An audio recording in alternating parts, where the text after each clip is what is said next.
this war is unrestricted warfare, and there are ways to actually does not have to cost a lot of money, does not sacrifice lives, and American can win this if you follow the right passes, and it requires wisdom, it requires courage, and require a lot of things, especially help from God. But I think absolutely I agree with you. And I just want to mention here, in the Middle East, the CCP has been planning this for the last 40 decades. If you look at when they established their relation with Iran, it goes back to 1980, helping them with the nuclear projects. Okay, that's providing them with weapons in fighting in the Iraq and Iran war. That's 1980s.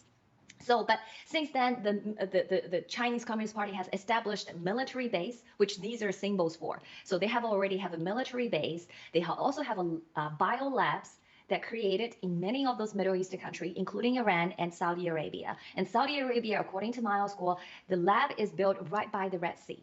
And then they also started a de-dollarization process, as I shared with previous shows, that they enter in gigantic amount of contract with Middle Eastern countries and demanding the contract term is demanding them paying in RMB in global trade settlement instead of United States dollars. Okay, so they're already starting their trends, and with those multi-billion 30-20 years of contract, you bet you're going to see the de-dollarization, RMB-ization happening.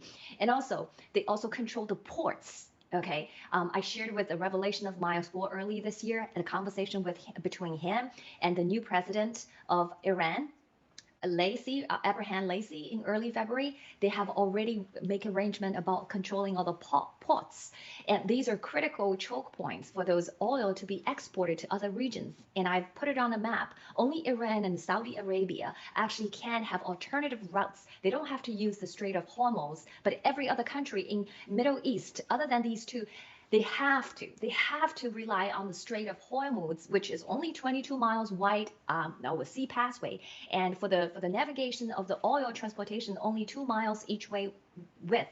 The width is so narrow, so that's why Iran can basically choke that very easily. So, and then 5G, the CCP's 5G, particularly Huawei 5G technology, has basically in presence in the Middle East. So that poses spying intelligence threats to that region. And then the next logo and marching as infrastructure. The Chinese Communist Party, using their military-linked company, has built so many projects in the Middle East region. They're under disguise. They're these are surveillance projects, but no. These are dual-use projects and built in with tracking and intelligence collecting capacities.